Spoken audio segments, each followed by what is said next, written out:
Bienvenue dans cette nouvelle vidéo. Alors aujourd'hui il n'y aura pas de cut, je vais juste discuter, échanger avec vous. Vous allez peut-être entendre des bruits, j'ai pas de micro, il y a du bordel derrière moi, mais l'objectif c'est vraiment juste de vous parler et de vous donner un petit peu les derniers insights de ces dernières semaines, de ces derniers mois par rapport aux personnes, aux nouveaux joueurs et aux nouvelles joueuses que j'ai pu accompagner. Donc ce message s'adresse à la fois aux parents et à la fois aux joueurs aussi directement. La première chose que je voudrais dire pour entrer tout de suite dans le vif du sujet, c'est dès qu'il y a des périodes compliquées. Donc là, c'est à la fois destiné, comme je disais, aux parents et aux joueurs.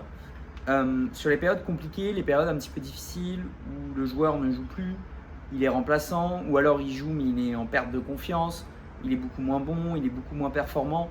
Alors je vois très souvent, et notamment du coup les parents, mais aussi le joueur, où on remet tellement de choses en question. Je vois une remise en question totale sur tout ce qui a été fait par le passé, tout ce qui a déjà bien été fait, etc. Et en fait, on occulte justement les bonnes choses qui ont été faites. Et très souvent, déjà dans une performance et dans une période, ce qui est important, c'est de regarder, ok, factuellement, quel est le problème. Donc en fait, on sépare à chaque fois, moi avec les joueurs et joueuses que j'accompagne, on sépare toujours en 4 à 5 catégories. Donc généralement c'est en 4, mais on peut en rajouter d'autres, mais généralement les 4 c'est physique, technique, mental, tactique, en 4. Mais on peut rajouter par exemple de l'aspect hygiène de vie, enfin on peut rajouter d'autres aspects. Et en fait on se rend compte que généralement quand on a une période de moins bien, c'est surtout sur un aspect en particulier. Ok. Donc ça va peut-être être sur de l'aspect physique, ça va peut-être être sur l'aspect technique, de l'aspect mental, etc. Après ça peut être plusieurs en même temps qui peuvent être liés et corrélés bien évidemment, mais on voit qu'il y a toujours une origine. Et donc déjà c'est important de factuellement savoir quel est le problème, qu'est-ce qui va moins bien déjà. Juste de poser factuellement en fait sur une feuille concrètement, sur une feuille, un ordi peu importe, mais concrètement qu'est-ce qui va encore bien et qu'est-ce qui va moins bien, déjà ça peut vraiment aider à relativiser entre guillemets et se dire tout simplement en fait je me rends compte que ces 2-3 dernières semaines moi j'ai l'impression que je suis nul sur tous les aspects, etc. Mais en fait peut-être que c'est juste sur l'aspect technique par exemple que je suis moins bien et du coup ça a un petit impact sur le mental. Ok, du coup qu'est-ce que je vais mettre en place? Je vais commencer à bosser techniquement. C'est toujours un petit peu ça. Peut-être que des fois c'est physiquement et physiquement on a des cycles, c'est-à-dire que notre corps n'est pas toujours prêt à être à 100, 120% physiquement. Il y a forcément un petit peu des baisses de régime qui est due notamment à la préparation physique et la préparation athlétique. Et c'est peut-être dans la gestion de la semaine que c'est plus ou moins mal fait aussi et qu'il peut y avoir des choses à modifier.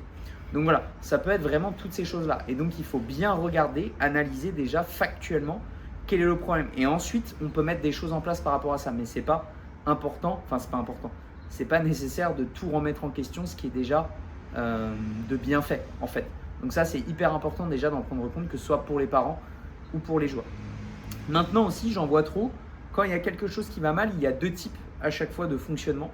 C'est soit, et j'inclus donc les parents du joueur, ou en tout cas les personnes qui l'accompagnent et le joueur en lui-même, c'est soit il y a complètement un abandon, un relâchement et une prise de distance en fait tout simplement par rapport à la situation, soit il y a une mise de bouchée double sur plein d'aspects, mais du coup en fait on rajoute plein de choses d'un coup et ça donne un trop plein qui fait que ça ne va pas aider non plus. En fait, il n'y a jamais de juste milieu dans ce qui est mis en place, en fait. Où il va y avoir plein de choses de mises partout et au final, ça ne marche pas. J'ai des parents, des fois, en rendez-vous, lors du premier rendez-vous de sélection avec moi, qui me disent, ouais, on a mis en place un hypnothérapeute, un préparateur physique, un préparateur technique, un préparateur mental, un machin, pour essayer de régler le problème. Et en fait, ça fait un an que ça dure et il n'y a toujours rien qui se passe.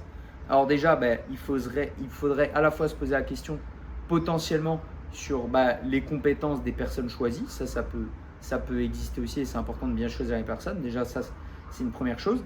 Aussi, forcément, il y a tellement de choses de mise en place d'un coup que ça peut être difficile pour le joueur d'encaisser et d'accumuler tout ça. Et en plus, la troisième chose, c'est que tout simplement, il n'y a aucune synergie entre tous ces points. C'est-à-dire qu'il y a une nouvelle personne là, une nouvelle personne là, une nouvelle personne là, et il n'y a personne qui fait la synergie entre tout ça. Si ce n'est les parents qui essayent un peu de faire le lien, mais c'est compliqué forcément. Vous êtes parent, vous n'êtes pas coach, vous n'êtes pas… voilà, il faut que vous gardiez votre rôle de parent. Donc c'est très compliqué. C'est pour ça que moi je conseille toujours d'avoir qu'une seule et même personne qui accompagne le joueur, qui a accès à tous les facteurs. Moi quand je vais accompagner un joueur ou une joueuse, en fait je vais être à la fois sur l'aspect physique, sur l'aspect technique, sur l'aspect mental, sur l'aspect tactique, sur tous les facteurs. Parce qu'aujourd'hui je suis coach performance et moi du coup je m'occupe de tous les facteurs. Mais après, j'ai des personnes aussi qui vont m'aider là-dessus pour faire en sorte qu'on optimise au mieux le profil du joueur, parce que forcément, on ne peut pas tout faire.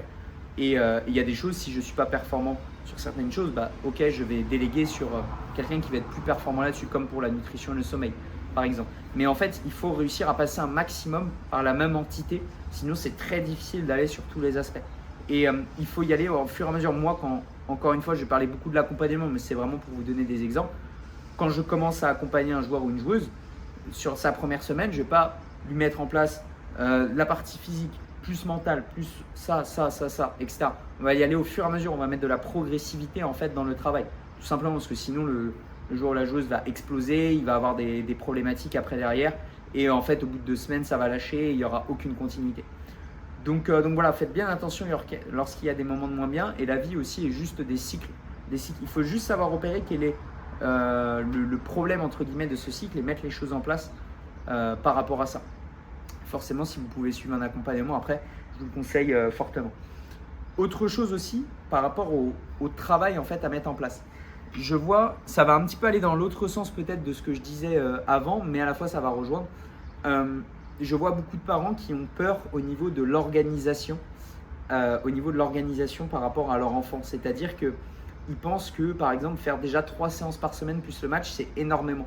C'est énormément. Alors, je peux vous assurer qu'il n'y aura aucun souci avec votre enfant s'il fait 3 séances par semaine plus le match.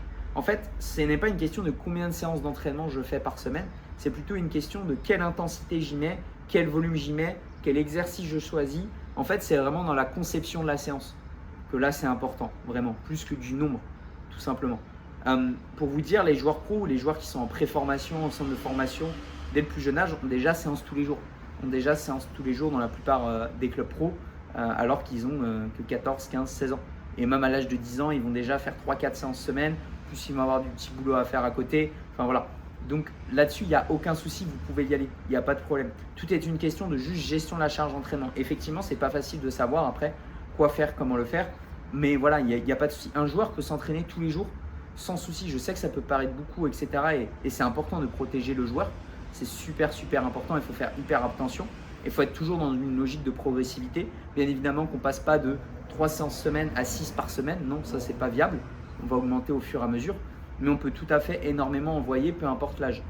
Tout ce qui est important derrière, c'est voilà, la mise en place et qu'est-ce qu'on choisit encore une fois. Et que ça soit du travail de qualité, bien évidemment. Parce que si on passe de 3 à 6 séances, mais les 3 séances supplémentaires, il n'y a aucune qualité, autant les arrêter directement. Ça ne sert à rien.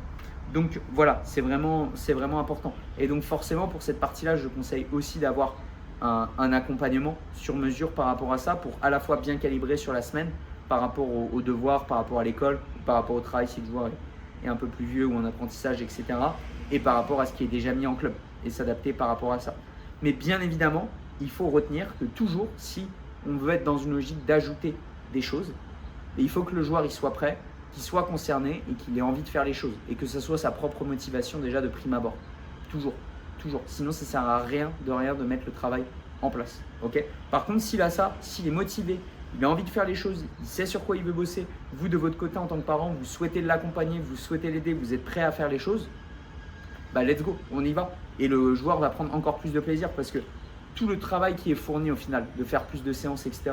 Certes, il y a des joueurs qui veulent devenir footballeurs professionnels, c'est le rêve de quasi tous les joueurs. Mais moi, je ne pense pas à ça, je pense déjà avant tout au plaisir du joueur.